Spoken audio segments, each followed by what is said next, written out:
Saya ambilkan dari tulisan-tulisannya. Mungkin kamu butuh ceramah kayak Afghani, tak kasih dalil-dalilnya. Ya, jadi ada banyak yang menurut saya beberapa ayat sering diulang oleh Afghani. Yang pertama ini, wa'tasimu bihablillahi jami'aw wa la tafarraqu. Ini ayat terkenal sekali. Dan berpeganglah pada tali agama Allah semuanya, jangan terpecah belah. Cuma kalau ceramah hati-hati ya baca ayat itu. Saya pernah ada khotib ceramah, mungkin saking semangatnya mocone keliru. Harusnya wa'tasimu, dia membacanya wataksimu. Iya, jadi ya mungkin nggak hati-hati karena khotbah Jumat kan saking semangatnya. Mungkin karena melihat jamaahnya ngantuk. Biar jamaahnya bangun mocone keliru. Wa'tasimu. Atau Ali Imran 118. Ya ayyuhalladzina amanu la tattakhidhu bitonatan min dunikum la ya'lunakum khobala. Ini ayat ini satu makna dengan Al-Maidah ayat 100 ya, yang kamu kemarin. Untung ayat ini tidak ketahuan. Kalau ketahuan dipakai juga. Ya. Jangan kamu jadikan pelindung, jadikan teman tempat curhat bitona min dunikum, orang yang di luar kelompokmu. Layak lunakum khobala, dia akan membuatmu susah terus. Waddu ma'anitum, dan akan menghancurkan apa yang kamu miliki, menjauhkanmu dari apa yang kamu miliki. Qad badatil baghdha'u min afwahihim, sudah jelas kebencian dari mulut mereka. Wa ma tuhfi suduruhum akbar, dan yang tersembunyi dalam batin mereka lebih dahsyat dari itu. Jadi ini ayatnya lebih tegas daripada Al-Maidah tadi. Jangan jadikan orang-orang di luar kelompokmu sebagai penolongmu. Tidak usah nunggu ditolongi orang luar, bangkit sendiri. Kenapa? Jangan minta tolong mereka, karena mereka hanya ngerecokimu, bikin kamu sumpek, menjauhkanmu dari yang kamu miliki. Padahal telah jelas kebencian dari mulut mereka. Itu dari mulut mereka. Hati mereka jauh lebih dahsyat dari kebencian di mulut mereka. Oh, itu lebih tegas daripada Al-Maidah. Qad bayyana lakumul ayat. Ini Al-Qur'an, Allah kayak bilang sudah tak tunjukkan loh ya bukti-buktinya. In kuntum ta'qilun, kalau kamu mau berpikir. Tapi tenang saja, sebagian kita malas berpikir. Oke. Terus An-Nisa, untuk bikin semangat berjuang pakai ayat ini. Ainama takunu yudrikumul mautu walau kuntum fi burujim musyayyada. Dimanapun engkau berada, kematian akan menemuimu meskipun engkau dalam benteng yang kuat. Oh, ini biar kamu semangat. Kalau mau berjuang, pertama-tama ucapkan selamat datang kematian. Kenapa? Kamu tidur apa berjuang, tetap mati. Kalau memang sudah waktunya. Kalau belum waktunya, ya kamu ngapain aja nggak sampai waktunya. Dimanapun maut bisa menemuimu, maka tidak usah gentar dalam perjuangan apapun. Tidak usah minder, tidak usah males. Aina matakumu yudrikumul mautu walau kuntum fi burujim musyayyada. Ini pesan untuk tidak gegeran. Wa atiullaha wa rasulahu wa la tanaza'u. Jangan kamu sering debat, sering gegeran untuk hal-hal yang tidak substansial. Fatafshalu. Kenapa jangan sering debat? Karena keseringan debat itu akan semakin membuatmu terpecah-pecah. Kalau tidak penting, mending tidak usah dibahas daripada nambah lagi jurang perbedaan di antara kita. Yang substansial sajalah yang kita bahas. Yang kecil-kecil biar aja lah. Biar yang lain yang bahas, tidak usah kita. Kenapa? Fatafshalu, karena kalau tidak kamu akan pecah-pecah. Hari ini kan tiba-tiba ada banyak madhab di Islam. Ada Syafi'i, Maliki, Hanafi, Hambali, kemudian tambah lagi madhab pro Ahok, anti Ahok. ada, ya kan? Ada mazhab kecebong, ada mazhab kampret, ada mazhab. Hari ini tiba-tiba banyak aliran. Kenapa? Karena kita sering tanazu. Fatafshalu, maka kita semakin kecil-kecil pecahannya. Kalau kecil-kecil pecahannya kenapa? Watadhabari hukum, maka akan kekuatanmu akan hilang. Caranya Al-Quran apa? Biar kita tidak sering tanazuk, tidak sering gegeran. Wasbiru, sabarlah. Tahan mulutmu, tahan tanganmu dari komen. Wasbiru. Baru terus Allah, innallaha ma'as sobirin. Jadi jangan suka gegeran. Kita hari ini kan selalu terpancing untuk ngomentari. Untuk yang lain maki, kamu ikut-ikutan maki. Yang lain enggak. Fasbiru, sabar. Untuk urusan ini sabar dulu lah. Kenapa? Wong itu saudara kita. Kedepankan ukhuwah. Jangan mudah terprovokasi untuk kita pecah-pecah. Kenapa kalau kita pecah-pecah? Fatafshalu wa tadhabari hukum. Kamu akan pecah-pecah dan kehilangan kekuatanmu.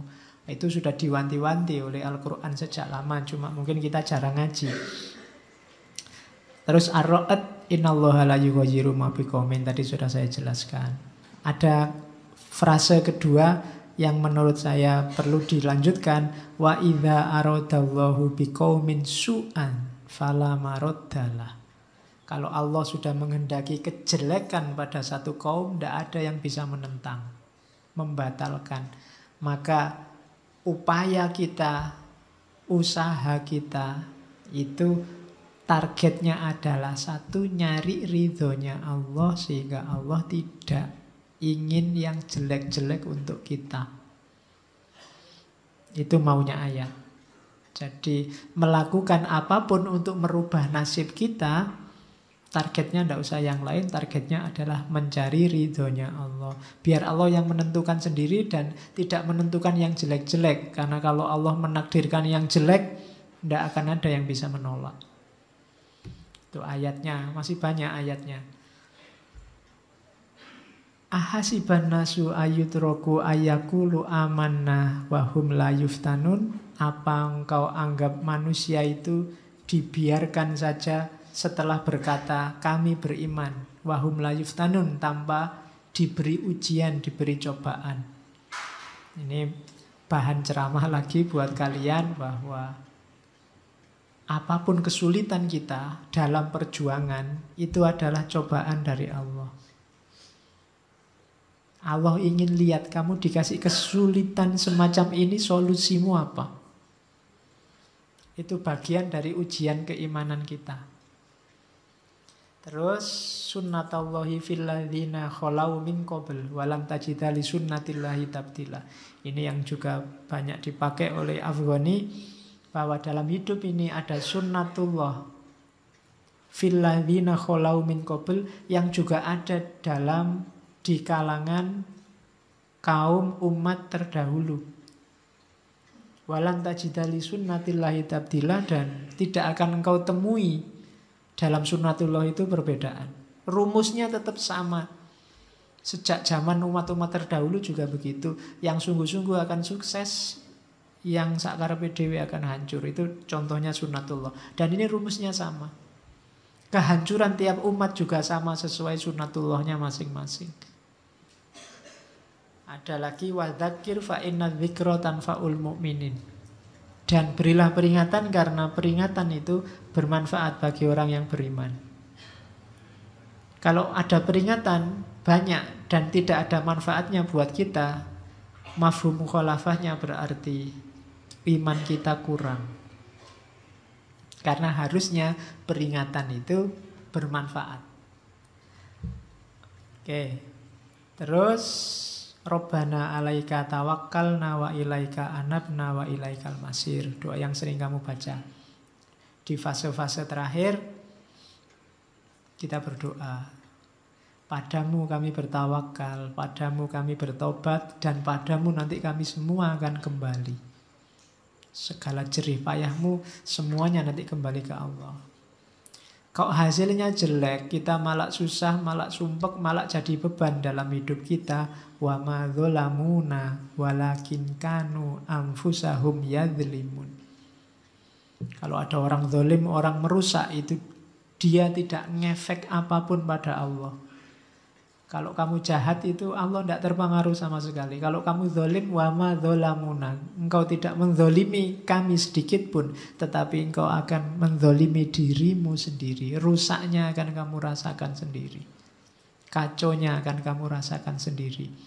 Itu makna dari wa ma dzalamuna walakin kanu anfusahum yadzlimun. Maka jangan zalim, karena kalau kamu zalim, kezaliman itu akan menimpamu sendiri. Nah, itu bahan-bahan ceramah besok Ramadan.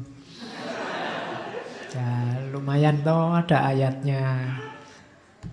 Oke, terakhir ada beberapa quote yang diriwayatkan dari Afghani. Saya ambil Inggrisnya.